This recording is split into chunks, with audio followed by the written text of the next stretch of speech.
सासे सुनेच्या लाईफस्टाईलमध्ये सगळ्यांचं स्वागत आहे। आपण आज करणार आहे तिळाची भांडी। संक्रांतीसाठी लहान मुलांच्या बोरन्हाणासाठी आपण तिळाची भांडी करणार आहे किंवा नवीन मुलींना आता भांडी लागत असतात तिळाची, तर ते तिळाची भांडी कशी करायची ती बघूया आपण। त्याच्यासाठी घेतले मी अर्धी वाटी तीळ घेतले, 1 वाटी साखर घेतली, थोडंसं तूप घेतले। मी आता तीळ आहे ना भाजून घेणार आहे थोडेसे। आपण आता भातुकलीच्या खेळाची भांडी बनवणार आहे संक्रांतीसाठी, लहान मुलांच्या बोरन्हाणासाठी, हळदी कुंकासाठी। आपण हळदी कुंकाला अशी छान दिसण्यासाठी सुद्धा वापरू शकतो किंवा लहान मुलांच्या बोरन्हाण आता सगळ्यांना सर्रास केलंच जातं ना, म्हणून आपण आता लहान मुलांसाठी भांडी बनवणार आहे। आपले तीळ चांगले भाजत आलेले आता तडतड वाजायला लागले तीळ, आणि ही तिळाची भांडी आपण नंतर खाऊन टाकायची।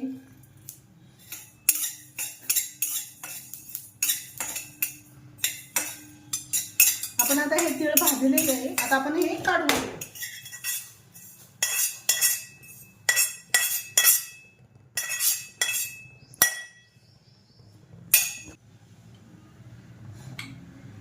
याच्यात घालती आहे तूप,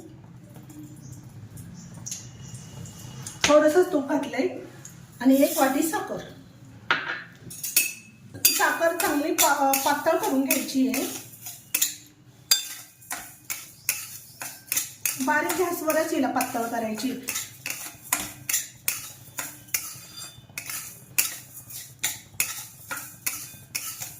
याला चांगलं पातळ होईपर्यंत हलवत राहायचं सारखं, अजिबात कुठं बाजूला जायचं नाही हलवताना।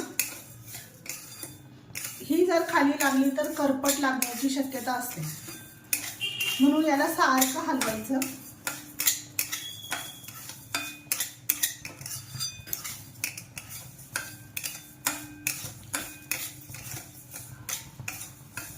आपला गूळ चांगला पातळ झालाय, हे बघा असा पातळ होऊन द्यायचा। त्याच्यात घालूया हावळी,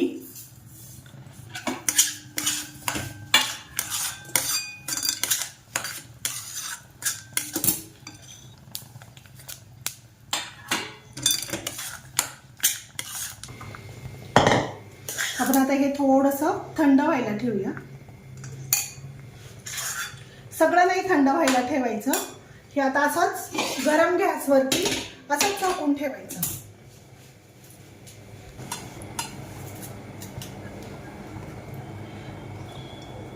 याचा आपण आता पळपट बनवणार आहे।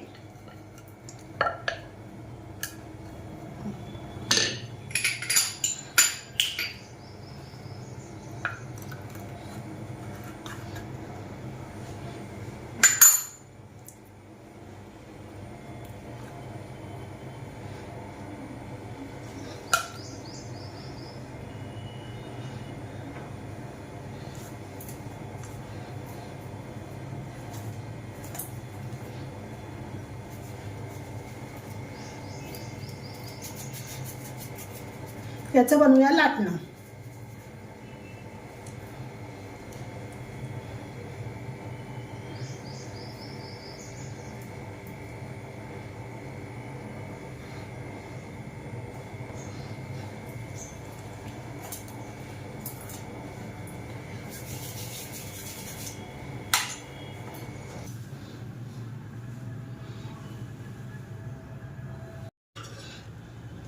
हा संक्रांतीसाठीचा भातुकलीचा खेळ तयार करून झालेला आहे।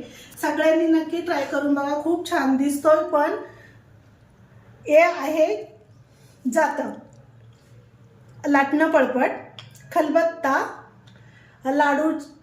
लाडूची डिश, सूप, हळदी कुंकाचं पाळं, आणि हा केलाय दिवा, आणि हे आपले लाडू आणि चिक्कीची डिश।